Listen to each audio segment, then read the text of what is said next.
7% of the walker's collection is on exhibit.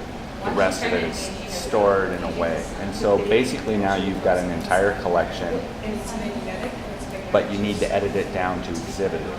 Or maybe not. Maybe you decide it'll all fit. But so we're getting it on the table so you guys can get a sense of exactly what you've got, and then you're going to start pulling things out. So that it visually starts working for you guys the way you want it to.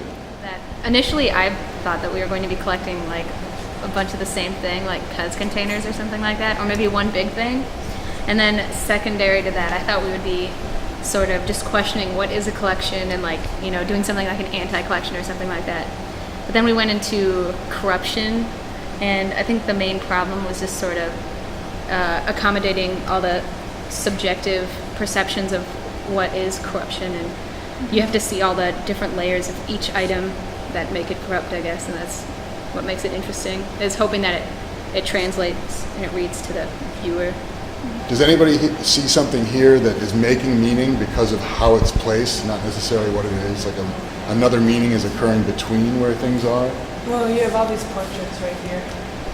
Okay, well, exactly. That's the kind of relationship that just happens. Oh, you could have that too. Yeah, and that's, so you can place things that are similar together like that, or you can play them against each other, or play them around so that they're speaking. Remember, this is one world. It's more than just about whether something is corrupt or not, right? I don't know. I don't think that we ever really looked at something and said that is absolutely corrupt or that is absolutely, not corrupt.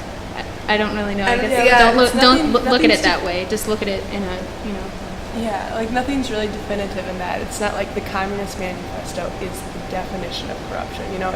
We're not saying that. It's more like there's pieces, aspects to what it is. Bits and pieces put together to create a semblance of a whole. Yeah.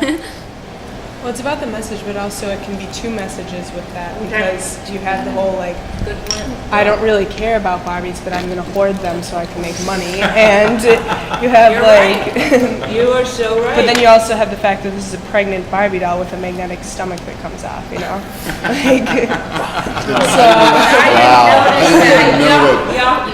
I think the biggest challenge, because there are 14 different people, we're all sort of artists or art aficionados, in our own right. So everyone has very stark opinions. So it's just bringing that, if you can actually succeed in bringing all those opinions together, it's awesome. But if you can't, it's then that's so what it looks like on a Yes, I came out of every meeting.